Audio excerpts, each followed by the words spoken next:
Bien, d'abord dire un très grand merci aux organisateurs, déjà, ça c'est super, qui nous ont préparé cette journée d'études. Voilà, je sais que vous allez être nombreux dans la salle et puis aussi nombreux de l'autre côté de la caméra, sur la chaîne YouTube, là. Donc voilà, sur la chaîne du laboratoire Psy-DREPI de l'Université de Bourgogne, là, qui nous accueille ici. L'équipe de Edith qui est avec nous, Edith Salle, voilà. Bon, sans doute qu'on se redira plein de merci, plein de compliments aussi à la fin de la journée, voilà, mais en tout cas on est très heureux. Et plus particulièrement, je veux dire, l'équipe des motivés à l'origine de ce réseau de recherche sur la qualité de vie au travail en santé. Donc j'avais préparé quelques petites diapos, mais je vais surtout aller très vite et vous présenter surtout, alors je ne sais pas si vous la voyez bien, mais c'est plutôt la frise chronologique de notre présentation type du réseau. Voilà. Pour rappeler que la petite histoire, elle a commencé au mois de mai 2021 par une visio où, à l'époque, Philippe Colomba et moi-même, on était à l'Observatoire national qualité de vie au travail des professionnels en santé.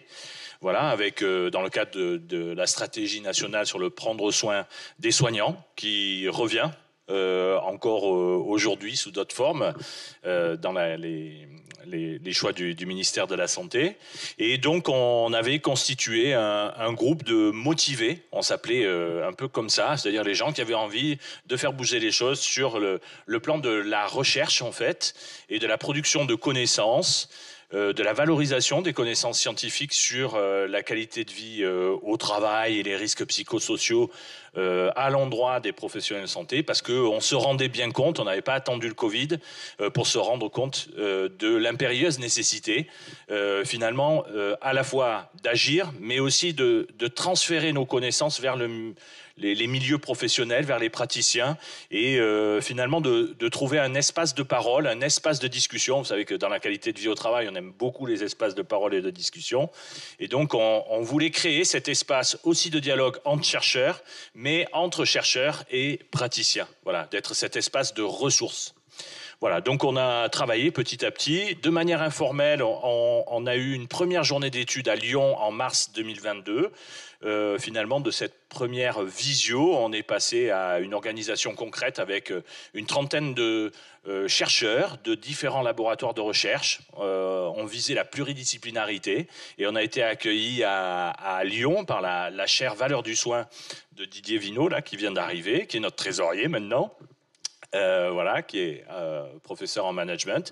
Et donc, on avait fait une première prise de connaissance de nos différents travaux, de nos différentes études, en cercle fermé, on va dire, entre chercheurs. Et puis, voilà. Et aujourd'hui, vous voyez, on est le 23 mai 2023 et du coup, on est à Dijon et cette fois-ci, on a décidé de faire notre deuxième journée d'études en l'ouvrant aussi aux doctorants, en l'ouvrant aux professionnels de terrain, de territoire évidemment, voilà, et accueillis, comme je le disais en introduction, par le Psy-DREPI. Voilà, donc du chemin parcouru. Entre-temps, on s'est constitué en association. Voilà, donc on m'a confié, on m'a dit, toi, tu es un peu plus jeune que nous, alors c'est toi qui vas prendre le lead. Voilà, et donc on m'a confié cette responsabilité-là. C'est sympa, hein. Donc voilà, donc avec Didier Truchot, qui est professeur de psychologie à Besançon, avec Philippe Colomba, qui lui est professeur d'hématologie au CHU de Tours, et puis Edith Salle-Villemain, qui elle est professeure de psychologie ici, qui sont la dream team un peu des vice-présidents et vice-présidentes. Voilà. Donc on a créé ça, on a un petit conseil d'administration, un bureau, Didier, je disais, voilà, enfin des collègues d'autres universités qui nous épaulent. L'appel à cotisation en janvier 2023. Aujourd'hui, on est aux alentours de 18, je regarde Didier parce que c'est lui qui est au fait des appels à cotisation, mais voilà, à peu près entre 16 et 20, je dirais, laboratoires de recherche ouais, qui sont en cours voilà, de régler leurs cotisations, ce qui est une belle prouesse, moi je dirais, répartie sur l'ensemble du territoire, voilà, et dans différentes disciplines, psychologie, sociologie, ergonomie, médecine du travail, management, droit, j'en oublie sans doute, économie, voilà, qui s'intéressent à la question des risques psychosociaux et de la qualité de vie au travail, quoi, de la santé au travail des professionnels de santé. C'est notre particularité. On essaie de communiquer, on n'a pas beaucoup de moyens, voilà. Donc pour l'instant, c'est une page LinkedIn, une chaîne YouTube. On a quand même eu un premier soutien financier de la Mutuelle nationale des hospitaliers qui nous a versé une subvention. On espère qu'on en aura plein d'autres, voilà, pour organiser aussi des journées comme ça et puis pour pouvoir faire des actions. Malgré tout, c'est important. Mais voilà, et d'ailleurs, la journée d'aujourd'hui bénéficie du soutien de la MNH, donc on les remercie aussi. Ils ne pouvaient pas être présents parce qu'il y a Santé Expo en même temps. Et puis voilà, donc cette journée, je laisserai Edith introduire le programme. Et puis juste vous annoncer pour la saison 2023-2024 ce que l'on est en train de préparer. Eh bien, c'est un lancement des webinaires du réseau du R2 QVT en santé. Donc à peu près au rythme de 1 tous les mois et demi, on va dire. Hein. C'est Didier Truchot qui va prendre le lead de l'organisation. Voilà, le premier webinaire, c'est le 12 octobre. Ça sera retransmis, hein, là aussi, sur la chaîne YouTube, et puis en différé ou en direct. Voilà, le 12 octobre, de 15h à 16h30, 1h30. Voilà, ça sera ouvert. On vous informera via sans doute la page LinkedIn et puis la mailing list, voilà. Et ça sera Olivier Bachelard, notre collègue qui est prof de management des ressources humaines, à l'EM Lyon, et qui a écrit un bouquin, voilà, enfin coordonné un bouquin sur le bien-être au travail dans le service public et qui viendra nous introduire un peu, qu'est-ce que c'est finalement la qualité de vie au travail. Notre ambition, c'est évidemment de créer un annuaire dynamique des ressources du réseau. Donc à la fois des équipes de recherche, de leurs compétences, de leurs publications, de faire un peu de newsletter, voilà, et puis de faire circuler de l'information à destination à la fois des chercheurs, mais aussi des professionnels du terrain.